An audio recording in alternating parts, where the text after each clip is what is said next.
I watched Superman again. I watched the original Superman a long time ago when I was very little, when we still had cable. And I remember it being on TV, and I thought, oh, I probably forgot a lot of it.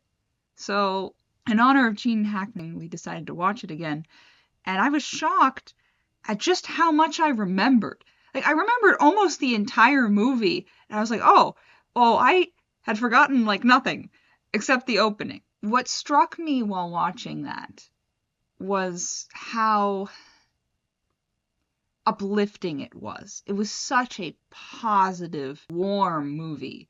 Very joyous. Joyous. A lot of modern superhero movies have a degree of cynicism, right? Because it's almost like this is such a played out genre that they have to lampshade it, they have to make fun of it, they have to kind of wink at the camera when they do anything.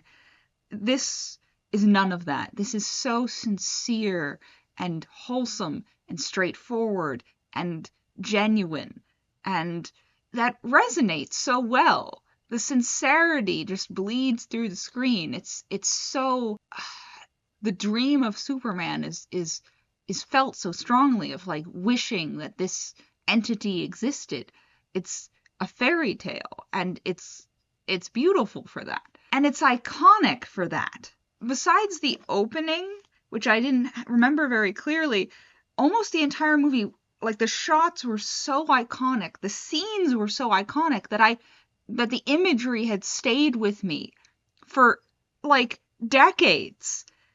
And like every single scene, I was like, oh yeah, I remember this scene. Oh, I remember this scene, because they resonated so well. Visually, they were very striking. The flying holds up shockingly well for a movie that old. Like, I mean, is it like perfect? No, of course not. But it gets its point across perfectly. It doesn't take you out of the film.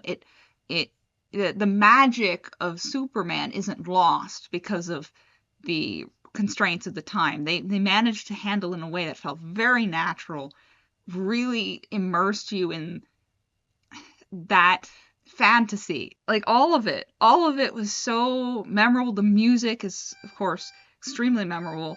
I mean, I practice that music on harmonica all the time, so I have that theme on lockdown in my head. So that was nice to hear.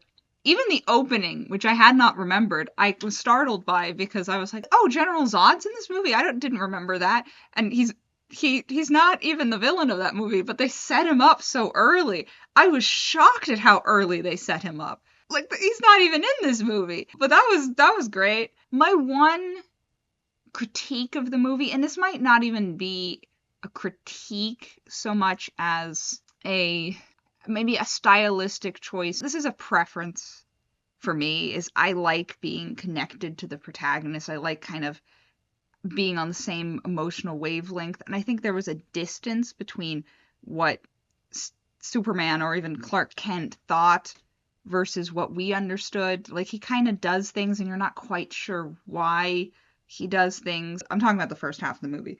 The second half of the movie is fine, but the first half of the movie, his motivations of going up north to find answers, like why he knows that, how it is, I don't feel connected with that story. And some of his emotional beats, like, I think there's a distance between the audience and him. I don't think that's wrong, though. I think that's more of a preference on me, because I think it was done deliberately. He is not human.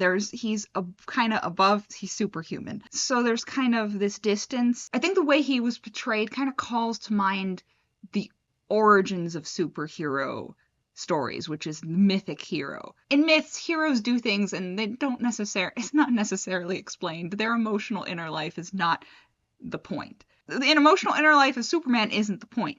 So that, again, that's a preference on me, stylistic choice that was deliberate, and I get it. It's about the idea of Superman and the myth of Superman, and they did that exquisitely.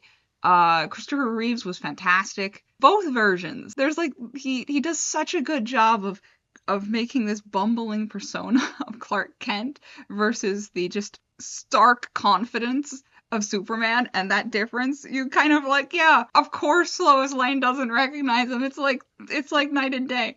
Very fun, charming, charismatic performance. Honestly, I think the opening is brought down a little bit by choosing to have a different actor besides Christopher Reeves play like a young version of him. That that actor didn't look that much younger than him. I don't feel like it really added to the story of him looking any different. I don't know. Personally, I think it probably would have worked if Christopher Reeves played high school version him too. I might be really wrong on off base on that, but I think the continuity would have been a little better. And then Gene Hackman, which is why we watched it, he was amazing. It's so tongue in cheek and funny and absurd and over the top. He has Dr. Evil, like Bond villain energy that is delightful and charming. It was a delight every time he was on screen. It's a great performance. It's so silly, but it perfectly captures the tone of that film. Like what that film was going for, he has on lockdown. That was amazing. And then Lois Lane, I just forgot the actress's name. She surprised me because, people kind of look back on those times and be like, oh, she's always a damsel in distress, yada yada. I was like, yes, but I forgot how spunky she was. Like she kicked a robber. She was so like intense and tough that it slipped my mind that was the case. And I'm glad to be reminded because she was a delightful character too. Their relationship is so charming. She doesn't notice Clark Kent at all, and she's so like intense and focused on her job. And then when she sees Superman, she's like starstruck, and there's like this almost reversal of roles there that's so cute and charming and light and sweet. It's very loving and gentle. It was a pleasant romance to watch. It's a great movie. It holds up shockingly well. It's a movie that's definitely worth watching again. You come out of it with such a positive, warm feeling. It's so uplifting, so hopeful, and I find that beautiful. We're gonna watch a second one. Again, this one I don't think I've seen all the way through because I don't think it came on TV back when we had cable. So I'm excited for that because I think I forgot it. Well, maybe I'm completely wrong, and just like this movie, I'm gonna watch the whole thing and be like, oh, I remember all of this. We'll see. We'll see. Subscribe if you'd like to be notified when I post that video, and I will see you then. Bye-bye.